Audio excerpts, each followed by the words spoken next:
¿Qué tal, estimados? En el video de hoy voy a hablarles sobre un concepto muy interesante, ya que a lo largo de videos que voy publicando muchos dicen: ¿por qué no nacionalizas tal empresa? Ya es hora de que nacionalices tal empresa o tal cosa, o consumamos nuestros productos locales, nuestros productos nacionales, etcétera. Y es precisamente por ello que en el video de hoy voy a explicarles por qué este sistema no funciona, y específicamente el comunismo, y más bien vamos a estar explicando por qué funciona el libre mercado.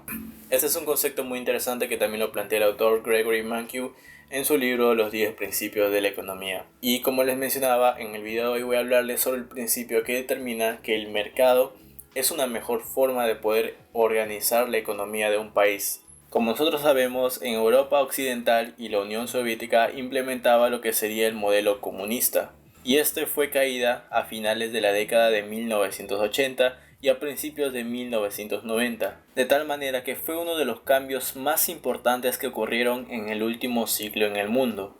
La premisa del modelo comunista, si hablamos desde un punto de vista de mercados, del ámbito económico, era de que el Estado era el único poder asignado para poder gestionar los escasos recursos que tiene un país. Recordemos que un país tiene escasos recursos, sus recursos no son ilimitados, sino son limitados. Esto se debe principalmente porque tiene un límite de mano de obra, un límite de los recursos naturales, un límite de su flora y fauna, etc. En el modelo comunista, el Estado es quien interviene y gestiona todos estos recursos limitados, de tal manera que el Estado puede determinar qué bienes y servicios se van a producir y quiénes lo van a consumir.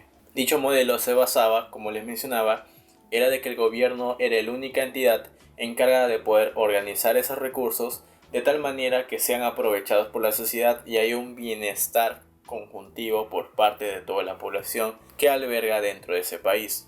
El problema es que la mayoría de los países que alguna vez tuvieron una economía centralizada, es decir, bajo el sistema comunista, han abandonado ese sistema e intentan desarrollar una economía de mercado, en la cual las decisiones que antes se tomaban de manera centralizada son sustituidas por las decisiones de millones de empresas y hogares. Las empresas son responsables de decidir a quién contratar y qué fabricar. Por otro lado, los hogares deciden dónde trabajar y qué productos comprar con sus ingresos que generan.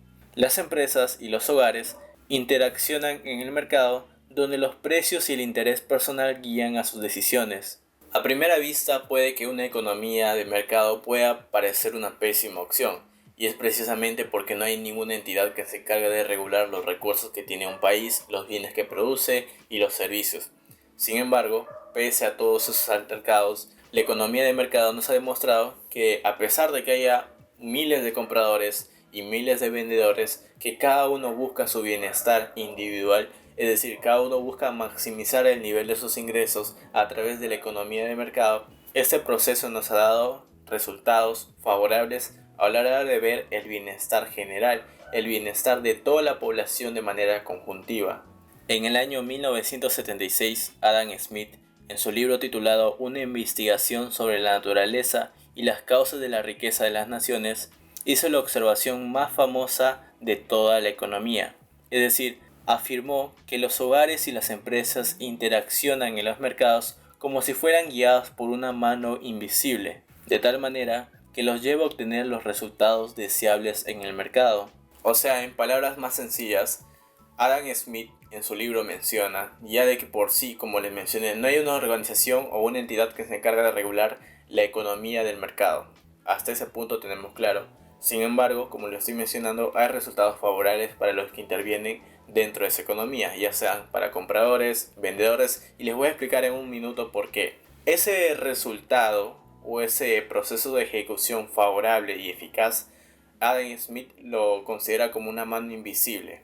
Y en realidad el principio, o mejor dicho, el libro de los principios de economía se basa en entender cómo funciona esa mano invisible. Los precios son un instrumento del que sirve la mano invisible para dirigir la actividad económica. En cualquier mercado, los compradores consideran un precio cuando determinan cuánto comprarán o demandarán en base a ese bien. De igual manera, los vendedores examinan el precio cuando lo deciden que lo van a vender u ofrecer, teniendo como resultado de que esas decisiones de compradores y vendedores, los precios del mercado reflejan tanto el valor del bien en la sociedad como el costo que representa para la sociedad producirlo. Una gran aportación de Smith fue que los precios se ajustan para guiar a cada uno de los compradores y vendedores para obtener resultados que, en muchos casos, maximizan el bienestar de la sociedad. Un ejemplo muy sencillo, que esto no lo dice directamente el autor, pero hablando de los principios que él acaba de mencionar, es de que los precios maximizan el bienestar de la sociedad de manera conjuntiva, de manera armónica.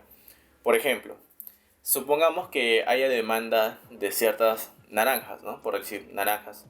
Haya demasiada demanda. ¿Y qué es lo que pasa? Que los productos se van a agotar que están dentro del mercado.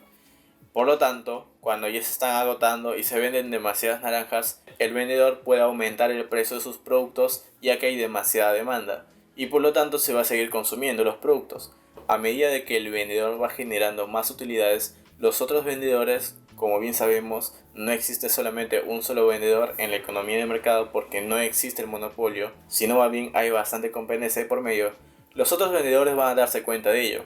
Por lo tanto, van a comenzar a producir más naranjas para venderlo a un menor costo y ser más competitivo.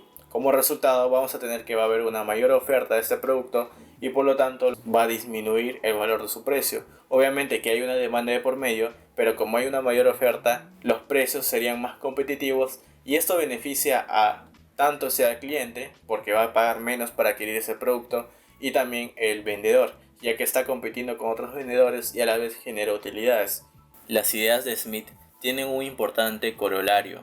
Cuando el gobierno impide que los precios se ajusten de manera natural a la oferta y la demanda, también impide que la mano invisible funcione para coordinar las decisiones de millones de hogares y empresas que integran una economía.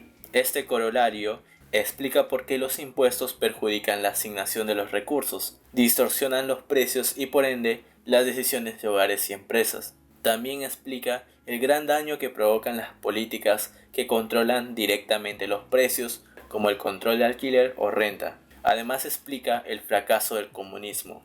Hay que recordar que en los países comunistas los precios de los productos no lo determina el libre mercado, es decir, por el nivel de demanda y oferta, porque va a haber más vendedores, más compradores, el precio va a subir o bajar, no.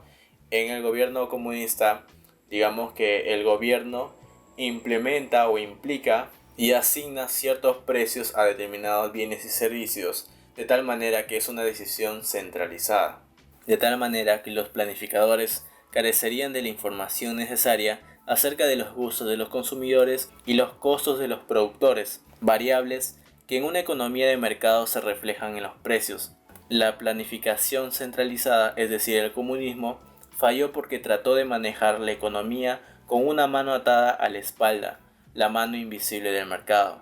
Bien, ya para finalizar quiero darles un último ejemplo de cómo la economía de mercado es la más ideal referente al ámbito de transporte relacionado con el taxi y el Uber.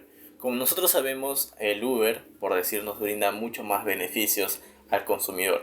Por ejemplo, tenemos el beneficio de estar echados en nuestra cama en un día lluvioso y solicitar este medio de transporte por un aplicativo, no necesariamente Uber, puede ser InDriver o alguna otra opción que nosotros podemos optar aparte del taxi como tal, el taxi ordinario. Y tenemos también el beneficio de que muchas veces podemos conocer el precio del producto, en este caso el servicio del transporte. En algunas ocasiones también es mucho más económico que el transporte convencional y por ello también hay un beneficio de por medio a la hora de que el consumidor adquiere el servicio y como también el que brinde el servicio de por medio, y por lo tanto hay un mejor beneficio social, un beneficio de manera conjuntiva. Y ahora sí, ya para finalizar el video, quiero responder a dos comentarios que se repiten constantemente en todos mis videos cuando hablaba sobre temas políticos, sobre temas sobre empresas en Perú. Y es de que, bueno, esa respuesta también se aplica a varios países. Y la primera pregunta o el primer comentario que suelo leer constantemente es de que ¿por qué no se consumen los bienes que el país produce? Y es precisamente por el libre mercado. La gente prefiere otros productos, por decir un ejemplo, ¿no? Cuando entró o comenzó el gobierno de Pedro Castillo, muchos decían ya no van a consumir pan, ahora van a consumir papa, camote, etc. Sin embargo, la gente siguió consumiendo pan a pesar de que los precios seguían incrementándose. Eso es porque la gente prefería esos productos. Por lo tanto, los proveedores, es decir, las empresas que se encargan de producir la harina refinada, la harina procesada, veían maneras de seguir produciendo sus productos, valga la redundancia, y el precio del producto no se incrementaba. Caso contrario, ¿qué pasaría si el precio del producto se incrementara de manera desconsiderada, de manera descomunal? La gente optaría por otros productos como puede ser la papa, el camote, etcétera, y por lo tanto hubiera un beneficio de por medio. Pero no es que la decisión sea de manera planificada, sino porque da una eventualidad, la gente tiende a comprar otros determinados bienes y servicios. Otro comentario que suelo leer constantemente es de que por qué el país no suele consumir lo que realmente produce. Tiene que ver un poco con la pregunta anterior, con el comentario anterior, pero esto va relacionado más que todo a las importaciones y exportaciones. Había un tiempo donde decían que las importaciones iban a incrementarse o iban a cerrarse y que el país, muchos decían, no, a partir de ahora vamos a consumir lo que el país produce. Y bien sabemos que esta es una pésima idea. Uno, porque vivimos en un mundo globalizado donde todos interactuamos entre sí y por lo tanto necesitamos entre sí, cada país necesita del otro para poder cubrir sus necesidades, ya que algunos países van a contar con otros determinados recursos, ya bien puede ser la mano de obra, los recursos biológicos, flora, fauna, etcétera. Por lo tanto, por decir un ejemplo, a la hora de ver temas tecnológicos y aparatos, nos conviene importar de otros países. ¿Por qué? Porque hay mano de obra mayormente calificada, la mano de obra es mucho más barata, el costo de producción es mucho más barato a comparación de que lo produzamos en nuestro país. Esto se debe por muchos motivos. Uno puede ser por que hay mano de obra, aparte de ser barata, también puede ser calificada. Otro motivo puede ser porque no contamos con la maquinaria necesaria ni las instalaciones adecuadas para producir esos bienes y servicios, y así sucesivamente. Por lo tanto, el precio de fabricar ese determinado producto dentro de nuestro país va a ser muchísimo más elevado a la hora de importarlo. Y como les decía, el consumidor siempre va a buscar su bienestar personal, su bienestar individual. Esto es algo lógico, esto es un principio de la economía. Por lo tanto, va a decidir importar porque va a gastar muchísimo menos y va a adquirir el mismo bien o servicio. Y con esto también estuviéramos finalizando el video. De antemano, muchísimas gracias por haber visto hasta este punto. Les recuerdo que si quieren aprender más sobre temas de economía, suscríbanse al canal y también denle su manita arriba. De esa manera me estuvieras apoyando y sé que te gusta este tipo de contenidos. Al igual que también comentar para estar más al tanto de que les interesan más sobre estos temas. Temas muy interesantes para poder compartirlo con ustedes. Y conmigo estaremos viendo hasta una próxima oportunidad.